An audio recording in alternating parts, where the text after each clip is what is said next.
Welcome back to Project 613. Today we are going to learn 5 mitzvot. We started learning yesterday about the prohibition of bringing blemished animals as sacrifices in the temple.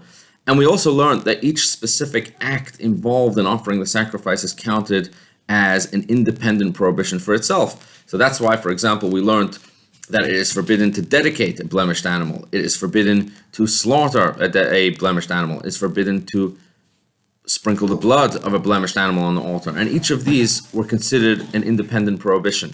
The first mitzvah that we learned today is a continuation of this list, and that is that it is forbidden to offer the fats of a blemished animal on the altar. And that is even though usually there are certain fats from an animal that are offered on the altar as part of the sacrifice, but if it is a blemished animal, it would be forbidden and it would be a violation of this prohibition. The second mitzvah that we have today is also about blemishes, but a different type. You see, everything we've learned until now was about permanent blemishes, that an animal with permanent blemishes is forbidden to bring as a sacrifice. And here the Torah tells us a new mitzvah, that even an animal that only has a temporary blemish, which will heal, nevertheless, so long as the animal has a blemish, it's forbidden to bring it as a sacrifice in the temple, even if the blemish is only temporary.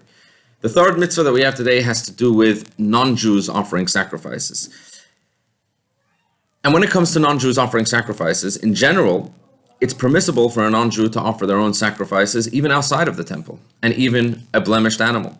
So this is why the Torah has to give us a specific mitzvah to tell us that if a non-Jew does choose to bring a sacrifice to the temple, then their sacrifice would have to conform with all of the regulations that are set in the temple, and this sacrifice would have to be unblemished. So again, even though usually a non-Jew is allowed to bring an unblemished animal outside of the temple on their own altar, but if they were bringing it in the temple, then it would have to be unblemished.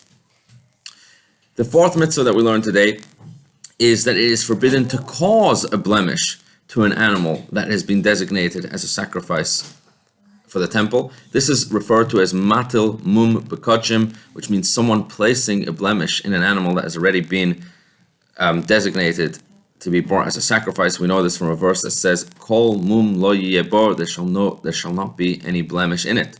And the fifth and final mitzvah that we have today is that if there was an animal that has been sanctified and has been dedicated as a sacrifice, and then it has become blemished after being dedicated, it is a mitzvah to redeem it, to offer a new animal in its place, and then the original animal can be used for any other purpose. Have a wonderful, wonderful day.